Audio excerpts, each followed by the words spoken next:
যেটা আসলে মহান আল্লাহর রহমত ছাড়া সম্ভব নয়।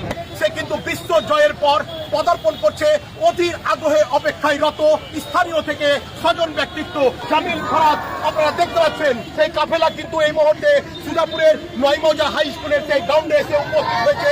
আমরা দেখতাম পাকিস্তানে, বাংলাদেশে, ভারতে ছিল না। আজকে যে খাতাটা খুললো এটা আমাদের পুরো দেশের জন্য করব।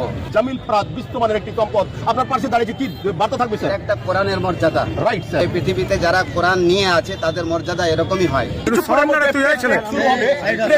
আপনাদের সামনে আমি সরাসরি সেই জামিল ফরাদের বক্তব্য তুলে ধরার চেষ্টা করবো এই মুহূর্তে। আলহামদুলিল্লাহ, ভারতবর্ষ আমাদের গর্ব করা উচিত যে জামিল ফরাদ ভাই দ্বিতীয় স্থান দখল করেছে। এই মালদা জেলার বুকে কালিয়াচক নামটা কিন্তু আজ শুধু শিক্ষা না, ব্যবসা বলেন, শিক্ষা বলেন, সামাজিক কাজ বলেন, এমনকি আজকে আন্তর্জাতিক লেভেলে আমার মনে হয় মালদার বুকে এই প্রথম জামিল আক্তারি এটা আন্তর্জাতিক পুরস্কার নিয়ে গেল। স্যার ভারতবর্ষে প্রথম, হ্যাঁ। 65তম মালয়েশিয়া আন্তর্জাতিক কোরআন প্রতিযোগিতায় ভারতীয় প্রতিযোগী হিসেবে প্রতিনিধিত্ব করেছি আলহামদুলিল্লাহ। আমার দেশের নাম যখন ঘোষণা করা হচ্ছিল মিনাল হিন্দ ভারত থেকে, তখন গর্বে বুকটা ভরে যাচ্ছিল এবং সত্যি মনে হচ্ছিল ভারত সত্যি সারে জাহাজ আছে। কোরআনের প্রতিযোগিতা বলতে কি ধরনের প্রতিযোগিতাটা হচ্ছিল? পূর্ণ 30 পারা কোরআন প্রতিযোগিতা এবং এই প্রতিযোগিতার নিয়ম হচ্ছে 4টা প্রশ্ন বিচারক করবে, কোরআনের যে কোনো জায়গা থেকে করবে, তাদের যেখান থেকে ইচ্ছা তারা সেখান থেকে করবে। কতজন প্রতিযোগিনী সেখানে ছিল? প্রতিযোগিনী কি ছিল? প্রতিযোগী অবশ্যই মহিলা ছিল, অবশ্যই মহিলা হাফেজা ছিল। তো সব মিলিয়ে 71টা দেশ থেকে। আগামী দিনে কি টার্গেট রয়েছে? আগামী দিনে টার্গেট রয়েছে প্রত্যেক বছর যেন ভারত প্রত্যেকটা আন্তর্জাতিক প্রতিযোগিতায় একটা হলো পুরস্কার পায়। নাম পরিচয়টা?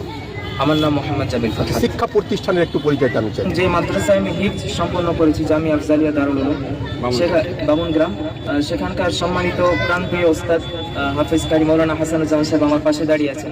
হাতে গড়ে তৈরি করেছেন তাকে কি জামিল ফরাদ যেমন আমার মাদ্রাসা থেকে সারা পৃথিবীতে কোরআনের আলো ছড়িয়ে দিতে সক্ষম হয়েছে, আগামী দিন আমার মাদ্রাসা থেকে এরকম হাজারো জামিল ফরাদ তৈরি হোক, এই আশাই আমি আল্লাহর কাছে। যারা সব জামিল ফরাদের মধ্যে একটি সম্পদ আমাদের সমাজকে দিতে পেরেছে, সেই সমস্ত কারিগর, সেই সমস্ত যোদ্ধা, আপনাদের পথ চলা আরো প্রসারিত হোক, সেই উদ্দেশ্যে কি বলতে চাই? আপনার মিডিয়ার মাধ্যমে আমি জনগণকে বলতে চাই যে আপনারা আমাদেরকে আর্থিক সহযোগিতা করলে আমরা ইনশাল্লাহ আরো আগামীতে অনেক জামিল ফরাদ তৈরি করতে পারবো। বিশ্বায়নের যুগে বিশ্বের দ্বারগোড়ায় নিজেদেরকে পৌঁছানোর জন্য অন্যতম একটি প্রতিষ্ঠান, সেই প্রতিষ্ঠানের প্রধান শিক্ষক তিনি আপনাদের সামনে আবেদন রাখলেন। আপাতত এই পর্যন্তই। কালিয়াচক ব্রেকিং নিউজ চ্যানেলের পক্ষ থেকে সকলকে জানাই অসংখ্য ধন্যবাদ।